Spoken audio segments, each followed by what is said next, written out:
இயேசுவின் ஜெப கோபுரம் ஊழியங்கள் வழங்கும்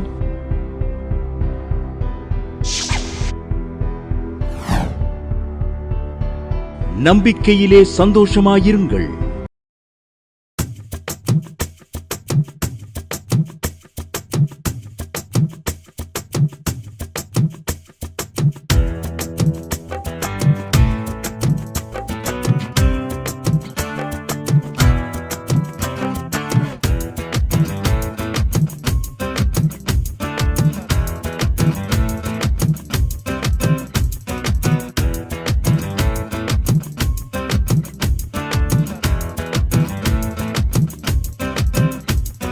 கூடாரத்திற்குள் நான் நுழைந்து விட்டேனே, கோடா கோடியாய் நான் பெருகிடுவேனே. கூடாரத்திற்குள் நான் நுழைந்து விட்டேனே, கோடா கோடியாய் நான் பெருகிடுவேனே.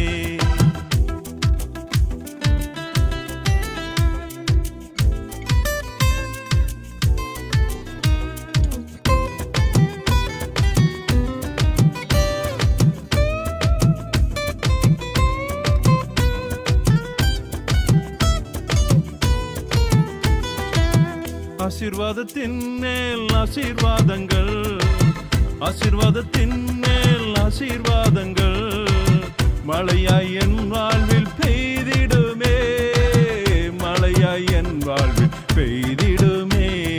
கூடாரத்திற்குள் நான் நுழைந்து விட்டேனே, கோடா கோடியாய் நான் பெருகிடுவேனே. கூடாரத்திற்குள் நான் நுழைந்து விட்டேனே, கோடா கோடியாய் நான் பெருகிடுவேனே.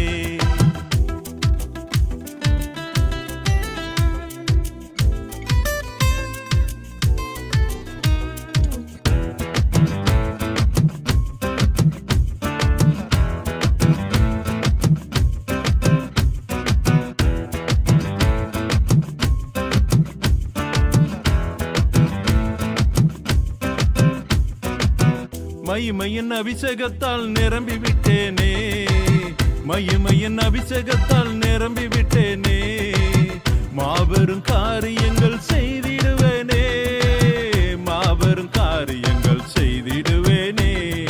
கூடாரத்திற்குள் நான் நுழைந்து விட்டேனே, கோடா கோடியாய் நான் பெருகிடுவேனே. கூடாரத்திற்குள் நான் நுழைந்து விட்டேனே, கோடா கோடியாய் நான் பெருகிடுவேனே.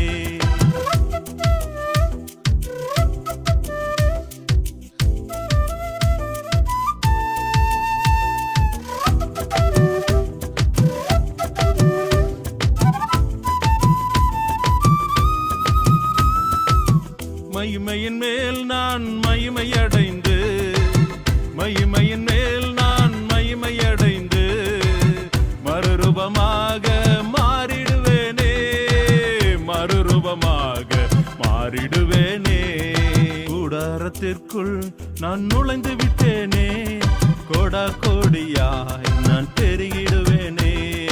கூடாரத்திற்குள் நான் நுழைந்து விட்டேனே, கோடா கோடியாய் நான் பெருகிடுவேனே. பீலா என்கிறவங்க மணப்பாறையிலிருந்து எழுதியிருக்காங்க. அவங்க கணவருக்கு செய்வனையாம், அவர் ஆட்டோ ஓட்டுறாராம், ஓட்டவே முடியாதான். 2 நாளைக்கு ஓட்டுவார், 1 மாதத்துக்கு வீட்டில் இருப்பார். அப்படியே தலை சுத்துமா. அது என்னவோ போய் ஹாஸ்பிட்டலில் பார்த்து கேட்கல. சிலர் சொன்னாங்க செய்வன மந்திரம்னு சொன்னாங்க. உடனே நான் இங்கே மதுரையில் அம்மா நடத்துகிற ப்ரேயருக்கு நேரடியாக நானும் எங்கள் வீட்டுக்காரர் வந்தோம். ட்ரெயின்லேயே புறப்பட்டு வந்தோம். 3 மாதம் தொடர்ந்து துதி ஆராதனைக்கு வந்தோம். கர்த்தர் அற்புதமாக செய்வன கட்டில் வந்து விடுதலை கொடுத்து இப்போ வேலை ஒழுங்காக செய்ய உதவி செய்தார். கர்த்தரை நாம் மகிமைப்படுவதென்று எழுதியிருக்காங்க. நம்பிக்கையிலே சந்தோஷமாயிருங்கள். இந்நிகழ்ச்சியை பார்க்கிற யாவருக்கும் இயேசுவின் நாமத்தினால் இனிய வாழ்த்துக்களை தெரிவித்துக் கொள்கிறேன். செய்திக்கு நேராக கடந்து செல்வோமா? சகரியா 8வது அதிகாரம் 3வது வசனம். நான் சீயோனிடத்தில் திரும்பி எருசலேமின் நடுவிலே வாசம் பண்ணுவேன். எருசலேம் சத்திய நகரம் என்றும் சேனைகளுடைய கர்த்தரின் பர்வதம் பரிசுத்த பர்வதம் என்றும் அழைக்கப்படும் என்று கர்த்தர் சொல்லுகிறார். நான் சீயோனிடத்தில் திரும்புவேன், ஆண்டவர் நமக்கு வாக்கு கொடுக்கிறார், நான் என் பிள்ளைகளிடத்துல திரும்புவேன்பா. இதுவரைக்கும் என்ன நடந்துச்சு? ஏன் இதுவரைக்கும் அப்பா நம்ம பக்கம் திரும்பாம இருந்தாரு?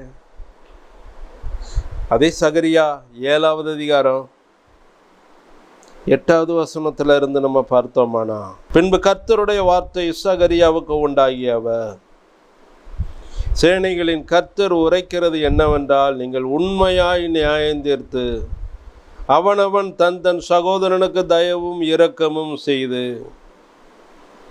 விதவையும் திக்கற்ற பிள்ளைகளையும் பரதேசியையும் சிறுமியானவைகளை ஒடுக்காமலும் உங்களில் ஒருவனும் தன் சகோதரனுக்கு விரோதமாக தன் இருதயத்தில் தீங்கு நினையாமலும் இருங்கள் என்றார். அவர்களோ கவனிக்க மனதில்லாமல் தங்கள் தோளை முரட்டுத்தனமாய் விளக்கி கேளாதபடிக்கு தங்கள் செவிகளை அடைத்து கொண்டார்கள். இதனால தாங்க அப்பா திரும்பிட்டார். நல்லா கவனிங்க. ஆண்டவருடைய முகத்தை மறைக்கிறதுக்கு ஒரு காரணம் இருக்குங்க. அவருடைய முகத்தை காட்டுறதுக்கு ஒரு காரணம் இருக்கு. வேதத்தில் நம்ம சங்கீதத்தில் பார்க்கிறோம், சமுத்திரத்தில் இருக்கிற திமிங்கலம் முதற்கொண்டு அப்பாவுடைய முகத்தை பார்க்குமா, அவர் கொடுக்க அவைகள் வாங்குமா, அவர் தம்முடைய முகத்தை மறைக்க அவைகள் திகைக்கும்னு நம்ம பார்க்கிறோம். நன்றாய் கவனிங்க.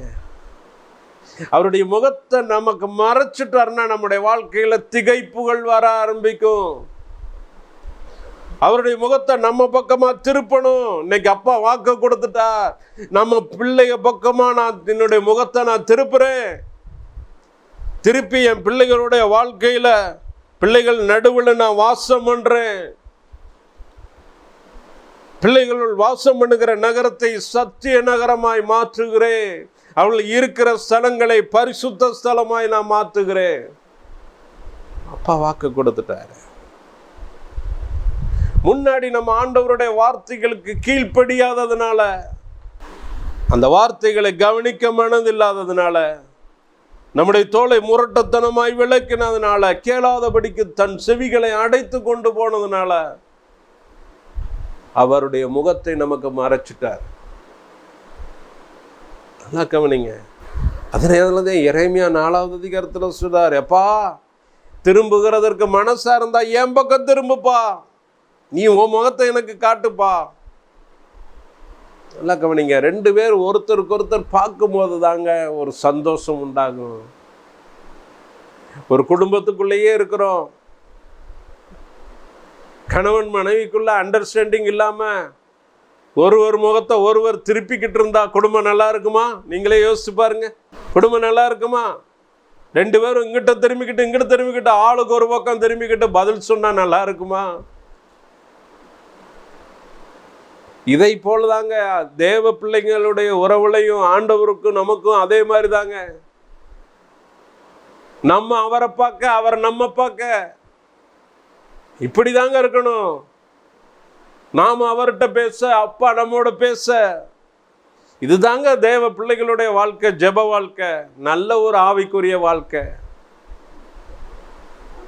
இதை விட்டுட்டு அவருடைய வார்த்தைகளுக்கு மதிப்பு கொடுக்காம, அவர் பேசுறதை கேட்காம, வசனத்துக்கு செவி கொடுக்காம, நம்ம தோளை முரட்டுத்தனமா விளக்கும் போது, நம்முடைய செவிகளை அடைத்து கொள்ளும் போது என்னமும் பேசிட்டு போங்க. நிறைய பேர் நம்ம சர்ச்சுக்கு போறோம், ஆராதனைக்கு போகிறோம், வார்த்தைகளை கேட்கிறோம், அந்த வார்த்தைகள் நமக்கே பேசுற மாதிரி இருக்கு. ஆனா பேசுனது மறு நிமிஷம் மறந்துட்டு வந்துடுறோம். வார்த்தைக்கு செவி கொடுக்காதனால தான் நம்ம நிறைய ஆசீர்வாதங்களை பெற்றுக்கொள்ள முடியல. நன்றாய் கவனிங்க. அதனாலதான் அப்பாவுடைய முகம் மறைக்கப்பட்டதாய் காணப்படுகிறது. இன்னைக்கு தேவ பிள்ளைகளை நோக்கி அப்பா பார்க்கிறார். எப்பா நீ இன்னென்ன காரியத்துல தவறி இருக்கிறப்பா, மனம் திரும்பு, நீ செவி கொடுக்க ஆரம்பி. நீ செவி கொடுக்கும் போது நான் உன் பக்கமா திரும்புவேன். நீ என் வார்த்தைகளை கை கொள்ளும் போது நான் உன் பக்கமா நான் திரும்புவேன். என் முகத்தை உனக்கு காட்டுவேன்பா. நன்றாய் கவனிங்க. எரேமியா 13வது அதிகாரம் 15வது 16வது வசனத்தை நாம் வாசித்தோமானா அங்கேயும் நம்ம இதே மாதிரி தான் பார்க்கிறோம். நீங்கள் செவி கொடுத்து கேளுங்கள், மேட்டிமையாயிராதேயுங்கள். கர்த்தர் விளம்பினார். அவர் அந்தகாரத்தை வரப்பண்ணும் முன்னும் இருண்ட மலைகளில் உங்கள் கால்கள் இடறுவதற்கு முன்னும் நீங்கள் வெளிச்சத்துக்கு காத்திருக்கும் போது அவர் அதை அந்தகாரமும் காரிலுமாக மாற பண்ணுவதற்கு முன்னும் உங்கள் தேவனாகிய கர்த்தருக்கு மகிமையை செலுத்துங்கள். நன்றாய் கவனிங்க. அப்பா சொல்லுகிற வார்த்தை, எப்பா மகிமையை செலுத்துங்கப்பா. நீங்க மகிமையை செலுத்த மறக்கும் போது, ஆண்டவருக்கு மகிமையை செலுத்த தவறும் போது உங்க வாழ்க்கையில இருள் அந்தகாரங்கள் வரும். அதனாலதான் 17வது வசனத்துல சொல்லுகிறார், நீங்கள் இதை கேளாமற் போனீர்களானால் என் ஆத்துமா மறைவிடங்களில் உங்கள் பெருமை நிமித்தம் துக்கித்து கர்த்தருடைய மந்தை சிறைப்பட்டு போனதென்று என் கண் மிகவும் அழுது கண்ணீர் சொரியும். நன்றாய் கவனிங்க.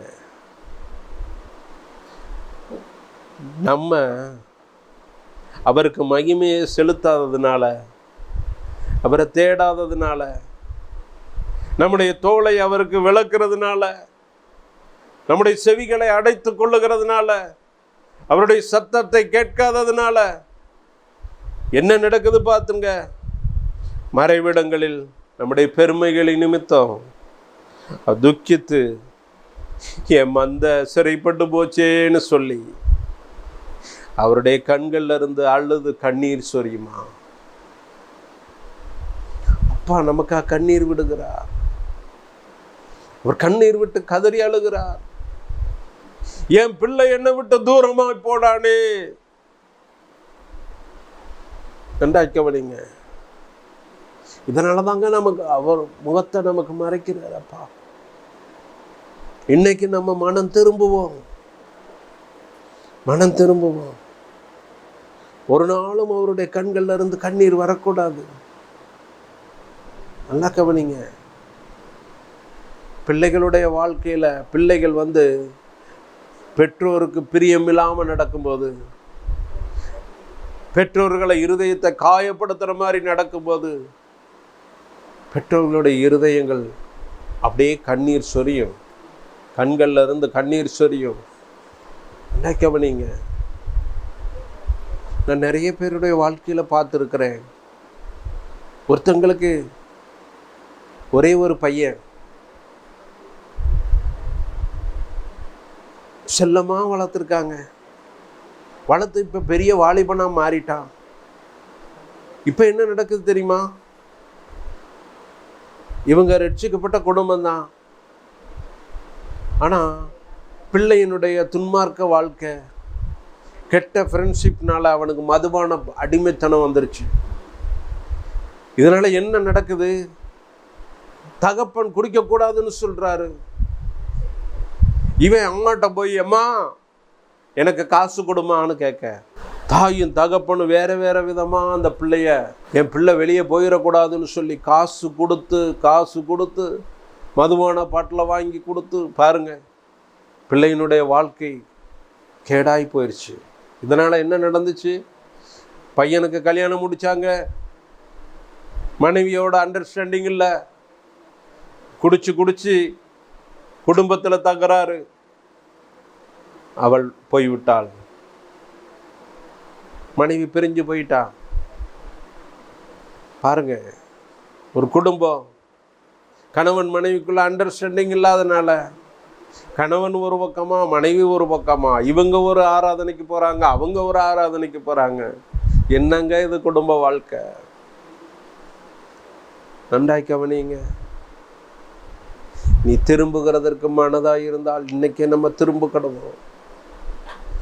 நம்முடைய குடும்பங்களில் இந்த மாதிரி காரியங்கள்லாம் நடக்கக்கூடாதுங்க. உங்கள் பிள்ளைங்க மனம் திரும்பணும்னா நம்ம குடும்பத்தில் சரியாக இருக்கணும். பேரண்ட்ஸ் எப்படி இருக்கிறாங்களோ அப்படி தான் பிள்ளைகளுடைய வாழ்க்கையும் காணப்படும். எங்கள் அப்பா சொல்கிறார், எப்பா உன் பக்கம் நான் திரும்ப போகிறேன்ப்பா, உன்னை ஆசீர்வதிக்க போகிறேன். அல்லேலூயா. சகரியா 8வது அதிகாரம் 2வது 3வது வசனத்தில் மறுபடியும் நம்ம பார்க்கிறோம். நான் சீயோனுக்காக கடும் வைராக்கியம் கொண்டேன், அதற்காக மகா உக்கிரமான வைராக்கியம் கொண்டேன் என்று சேனைகளின் கர்த்தர் சொல்லுகிறார். நான் சீயோனிடத்தில் திரும்பி எருசலேமில் நடுவிலே வாசம் பண்ணுவேன். முதலாவது அப்பா சொல்லுகிறார், என் பிள்ளைங்க பக்கம் நான் திரும்ப போகிறேன். என் பிள்ளைங்க என்னுடைய வார்த்தைக்கு கீழ்ப்படியும் போது என் பிள்ளைகளுக்காக நான் திரும்புவேன். 2வது சொல்லுகிறார், நான் என் பிள்ளைங்க நடுவில் நான் வாசம் பண்ணுவேன். என் பிள்ளைங்க நடுவில் வாசம் பண்ணுவேன். பிள்ளைங்க நடுவில் வாசம் பண்ணி வார்த்தைக்கு நடுங்குகிற குடும்பமாய் மாற்றுவேன். சத்திய நகரமாய் மாற்றுவேன். இது ஒரு பரிசுத்த பர்வதமாய் மாற்றுவேன். நல்லா கவனிங்க. குடும்பத்தை அப்படியே வேலி அடைக்கிறாரு. எல்லா ஆளுகையும் அப்பாவுக்குள்ள வருகிறது. இன்னைக்கு தேவ பிள்ளைகளாகிய இன்னைக்கு நம்ம ஒப்பு கொடுப்போங்க. எசப்பா, கணவன் மனைவிக்குள்ள இருக்கிற பிரிவினைகள் நீங்கணும். அது நீங்கணுமானா குடும்பத்தை அவர் ஆளுகை செய்யணும். இந்த குடும்பம் ஒரு சத்திய நகரமாய் காணப்படணும். நல்லா கவனிங்க. உங்க வீட்டுக்குள்ள வசனத்துக்கு முக்கியத்துவம் கொடுங்க. உங்க தனிப்பட்ட வாழ்க்கையில வசனத்துக்கு முக்கியத்துவம் கொடுங்க. நீங்க 2 பேரோட உட்கார்ந்து பேசுறீங்களா, ஆண்டவருடைய வார்த்தையை குறித்து பேசுங்க. இன்னைக்கு காலையில என்னங்க தியானிச்சீங்க? நீங்க சொல்லுங்க, நான் சொல்றேன்னு சொல்லி மாறி மாறி வசனத்தை குறித்து பேச ஆரம்பிங்க. அடுத்தவங்களை குறித்து புரணி பேசுறதை விட்டுருங்க. நம்ம மற்றவங்களை குறித்து பேச பேச பேச நம்முடைய வாழ்க்கையில கரைகள் அதிகமாக ஆரம்பிக்கும். அதனாலதான் அப்பா சொல்றார், உன் கண்ணில் இருக்கிற உத்தரத்தை நீ உணராமல் உன் சகோதரன் கண்ணில் இருக்கிற துரும்பை பார்க்கிறது என்ன? உத்தரங்கிறது பெருசுங்க. நம்முடைய வாழ்க்கையிலேயே பெரிய குற்றங்கள் இருக்கு, பெரிய காரியங்கள் இருக்கு, குறைகள் நிறைய இருக்கு நம்மகிட்டயே. நம்ம அடுத்தவங்க குறைய பத்தி நம்ம பேசுறதுக்கு நமக்கு ரைட்ஸே இல்லை. அதனாலதான் அப்பா சொல்றார், உன் கண்ணில் இருக்கிறது பெரிய உத்தரம்பா. நீ உன் சகோதரனை பார்த்து சொல்ற, உன் கண்ணில் இருக்கிற துரும்ப போய் நான் எடுத்து போறேன் நீ சொல்றியப்பா. நீ உன்கிட்ட இருக்கிறத சரி பண்ணுப்பா. உங்ககிட்ட இருக்கிற குறைகளை இது பண்ணி சரி பண்ணு. அதை சரி பண்ணும் போதுதான் நான் உன் நடுவில் வாசம் பண்ணுவேன். நன்றாய் கவனிங்க. சீயோனுக்காக கடும் வைராக்கியம் கொள்ளுகிறார். பிள்ளைகளுக்காக கடும் வைராக்கியம் கொள்ளுகிறார். இன்னைக்கு தேவ பிள்ளைகளாகி நம்ம மேல அப்பா சொல்ற வார்த்தை அதுதான். அப்பா, என் பக்கம் திரும்பும்பா. இது பக்கம் முரட்டத்தனமா நீ சொல்லையே நீ கேட்காம போன, என் வார்த்தைக்கு கீழ்ப்படியாம போன, தோலை முரட்டுத்தனமாக்குன, செவிகளை அடைத்து கொண்ட, யாருக்கோ பேசுறாங்கன்னு நீ நினைச்ச. நான் பேசுறது உனக்காகத்தான்ப்பா பேசுறேன். இதுவரைக்கும் நான் என் முகத்தை மறைச்சேன், இனி நான் உன் பக்கமா திரும்புறேன். என் வார்த்தைக்கு செவி கொடு, கட்டளைகளின்படி நட. நல்லா கவனிங்க. இதுதாங்க ஒரு ஆசீர்வாதமான ஜீவியம்.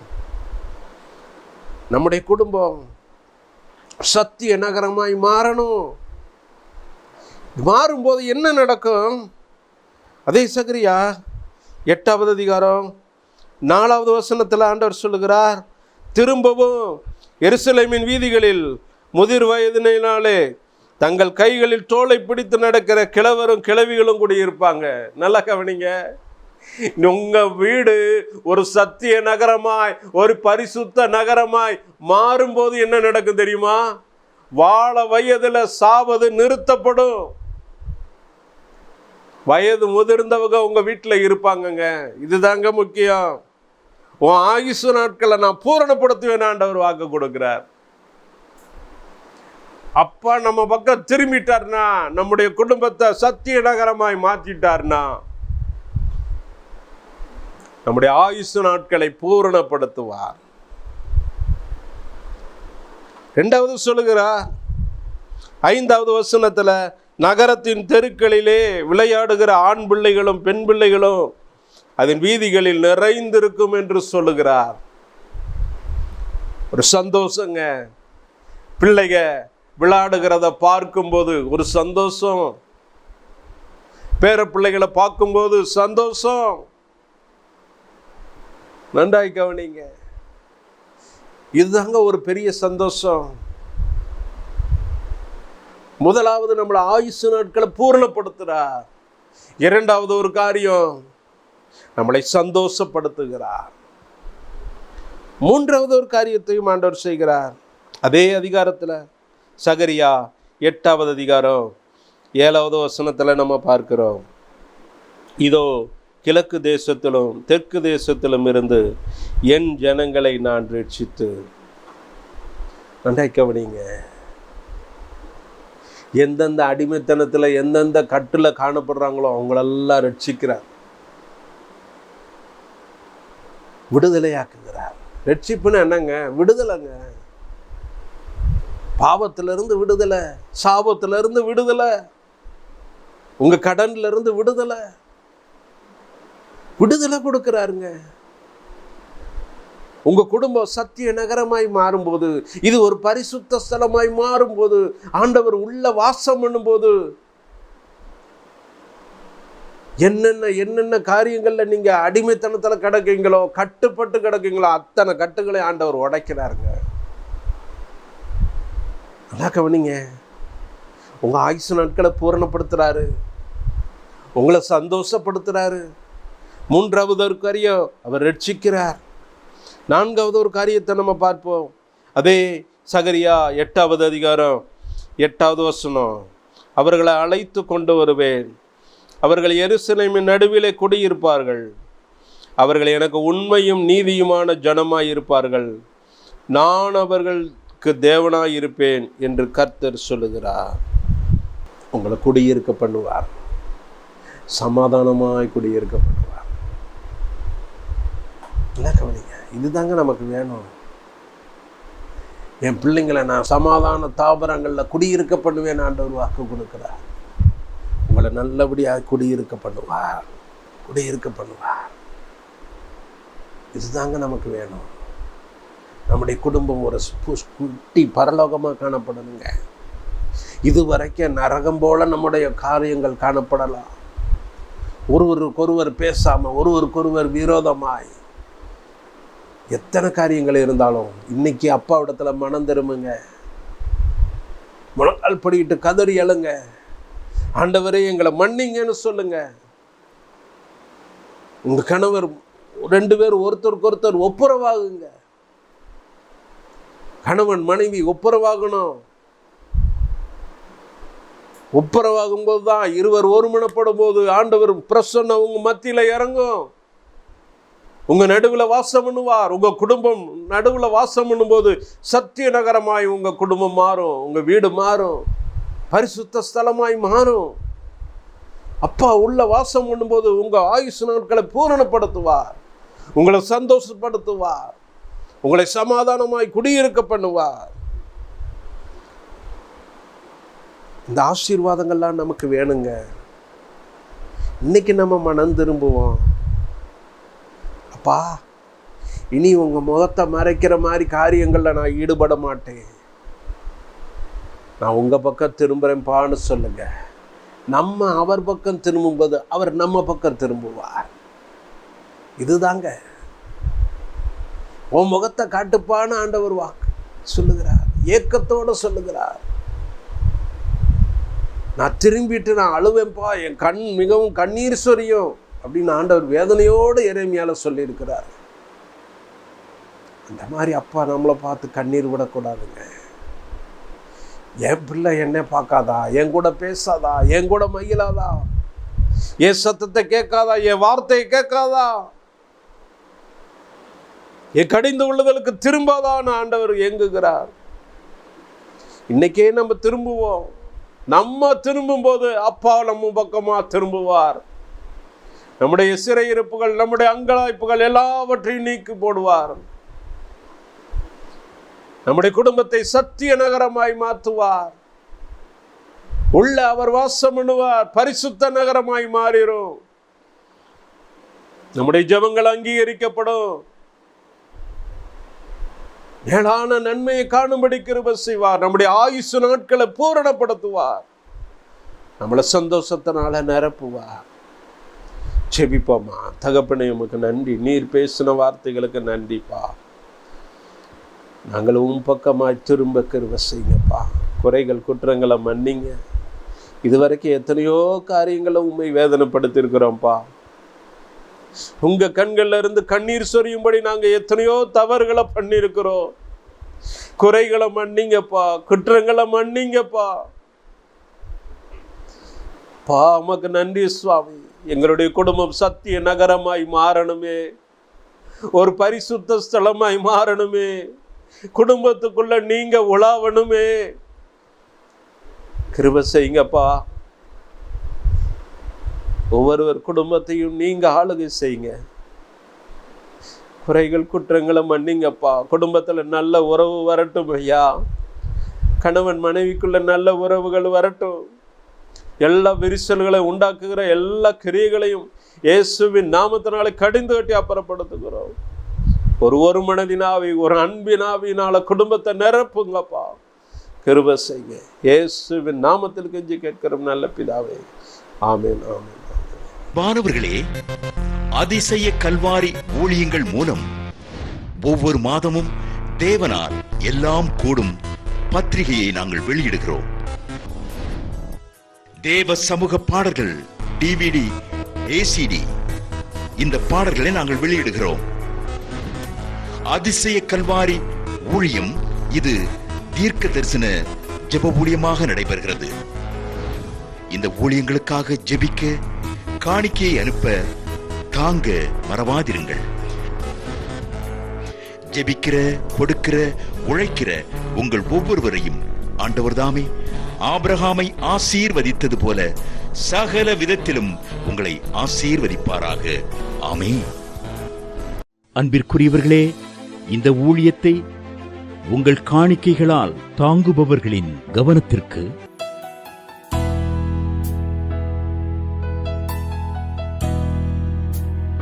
ஜிபே மூலமாகவும் நீங்கள் தாங்கும்படி உங்களை பட்சமாய் கேட்டுக்கொள்கிறோம். எங்களுடைய ஜிபே எண்ணானது 9439308550. எங்களது முகவரி சகோதரி எலிசபெத் சுந்தர்ராஜன், எண் 27, பொதிகை தெரு, குழந்தை சாமி நகர், வண்டியூர், மதுரை 20. செல்போன் எண்கள் 9484177765 9095328172 மற்றும் 9443930850.